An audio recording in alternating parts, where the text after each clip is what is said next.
जज्बा एक बहुत बड़ी चीज है सर। कुछ चीजें हैं, मुझसे बहुत लोग पूछते रहते हैं, अरे ध्यान करने से क्या मिलता है? ध्यान करने से दुनिया में वो चीजें मिलती हैं जो किसी मॉल में नहीं मिलती। ध्यान करने से दुनिया में वो चीजें मिलती हैं वो, क्योंकि अगर ये चीजें मॉल में मिल रही होती, बाजार में मिल रही होती, दुकानों पे मिल रही होती, तो ये जितनी अमीर तबका है ये हमेशा अमीर रहता, ये उस पर मोनोपोली कर लेता। ऐसी कोई भी चीज जो नीचे के तबके के लोगों को ऊपर उठा सकती है, अमीर हमेशा उस पर मोनोपोली बना लेता है। तो इसके अपने स्कूल हैं, जो अरिस्टोक्रेसी है, इनके अपने स्कूल हैं, इनके बच्चे उन्हीं स्कूलों में पढ़ते हैं। स्कूल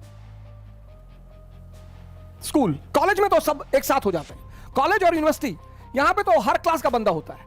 एक्चुअली सोशलाइजेशन यहीं पे होती है। ये जो स्कूल की पढ़ाई है ये बेसिकली संस्कार की पढ़ाई है, सोशलाइजेशन की पढ़ाई है। कोई भी ब्यूरोक्रेट अपने बच्चे को गवर्नमेंट स्कूल में कभी नहीं भेजेगा। ये बड़ा महत्वपूर्ण काल है जीवन का सर, यहीं पर पूरी नींव पड़ती है जीवन की, पूरी नींव। कॉलेज में आके, यूनिवर्सिटी में आके तो सब मिल जाते हैं, लेकिन यहां तक संस्कार डेवलप हो चुका होता है।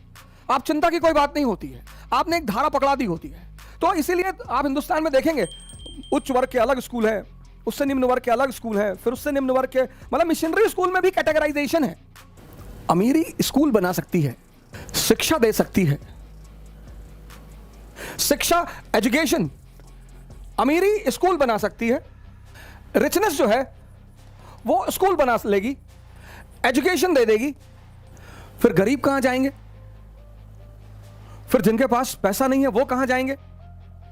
फिर अंबेडकर कहां से निकलेगा? फिर गांधी कहां से निकलेगा?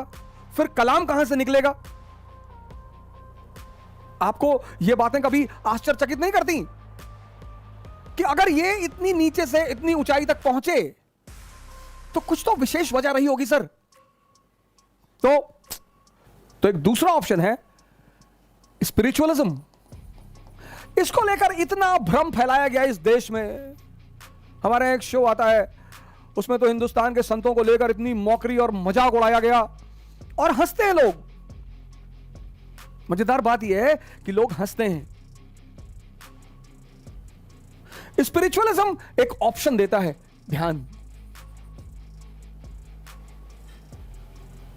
ध्यान क्या दे दिया? अवेकनिंग।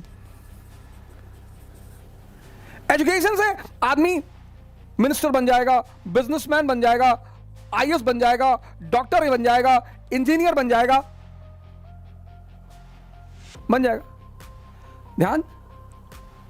लेकिन बड़े सारे आईएएस ऑफिसर हैं, पिछले साल ही 2 लोगों ने सुसाइड किया। जैसे इस देश में एक पागलपन है, सरकारी नौकरी ही लेनी है, आईएएस ही बनना है। सर अगर हम आईएएस नहीं बने तो हम क्या, नहीं कुछ नहीं, क्या नहीं बने तो नहीं बने। कंडीशन क्यों खड़ा? नहीं मेरे पापा ने कहा है कि अगर इस बार नहीं बनोगे तो तुम्हारी शादी कर देंगे। हाँ तो कर लेना, फिर दोनों बन जाना। नहीं आप समझ नहीं रहे हमारी बात को। ध्यान पता आपको क्या देता है? कॉन्फिडेंस देता है। ध्यान पता क्या देता है आपको? डेयरनेस देता है। ध्यान पता क्या देता है आपको? एंथुसियाज्म देता है। ये किसी स्कूल में नहीं मिलता sir. Confidence, dearness, enthusiasm, temperament, जज्बा, और दुनिया इन्हीं के बल पे जीती जाती है। कोई इस रास्ते को पकड़कर अंबेडकर बन जाता है, कोई बुद्ध बन जाता है, कोई गांधी बन जाता है, कोई कलाम बन जाता है। फिर लोग कहते हैं कि अरे भैया सब किस्मत का खेल है, भैया सब किस्मत का खेल। नहीं सर, रास्ते हैं। आज मुझसे किसी साहब ने मैसेज किया था कि थोड़ा ध्यान पे बोल दीजिएगा। ध्यान की इस परिस्थिति में क्या जरूरत है? ध्यान जज्बा देगा आपको, जज्बा आपको किसी भी परिस्थिति से निपटने में सक्षम बनाएगा, किसी भी परिस्थिति। Temperament is a thing which will help you to handle any situation. एक छोटा सा किस्सा सुनाता हूं आपको, बड़ा छोटा सा। बख्तियार खिलजी को लेकर बड़ा हंगामा हुआ। खिलजी बख्तियार जंक्शन है उधर, तो उसको नाम बदलना हुआ कि बख्तियार खिलजी लुटेरा था, नालंदा विश्वविद्यालय उसने लूटा था, तो उस रेलवे स्टेशन का नाम बदल देना चाहिए। बिल्कुल बदल देना चाहिए सर, उस पर बदले ना बदले वो सरकार की बात है। लेकिन उसकी मैं एक कहानी सुनाता हूं बख्तियार खिलजी की।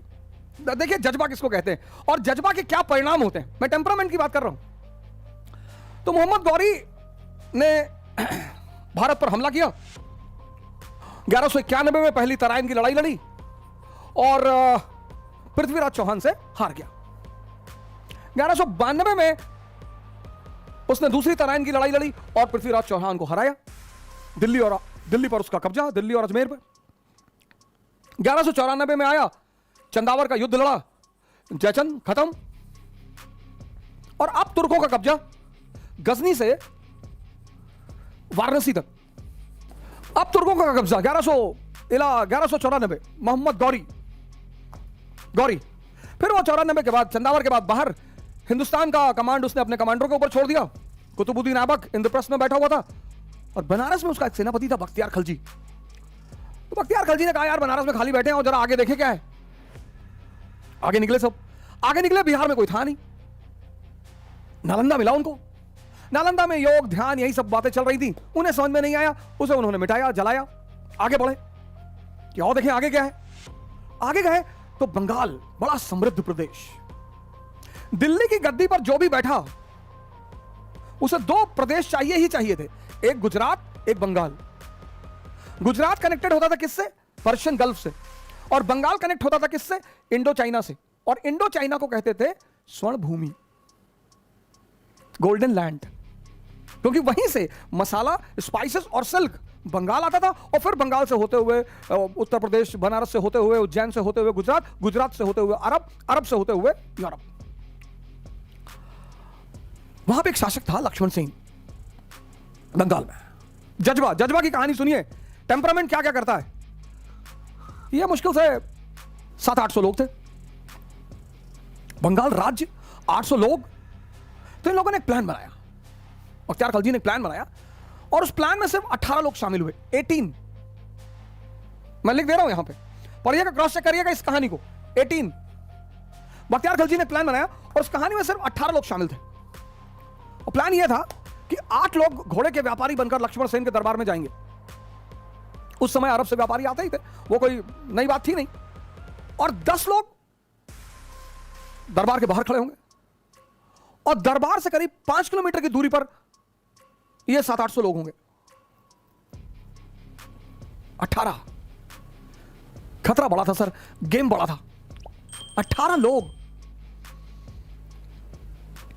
18। आप कहते हैं ना सर जज्बा का क्या खेल है। और ये 8 लोग अंदर पहुंचे घोड़े के व्यापारी बनकर और उसी बातचीत में लोगों ने हथियार निकाल लिया। 5-6 लोग तलवार चलाने लगे, 3-4 लोग दलवाजी की तरफ पलट गए कि सलीम को बुलाओ, सलमान को बुलाओ। और लक्ष्मण सेन से जाके किसी ने कहा कि सर बाहर तो पूरी तुर्की सेना खड़ी है। और लक्ष्मण सेन पीछे के दरवाजे से भाग गया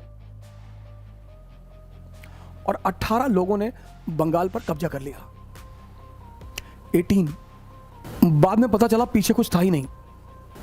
यह है जज्बा, सब में नहीं होता, इसीलिए बाकी लोगों को उत्साह की जरूरत पड़ती है।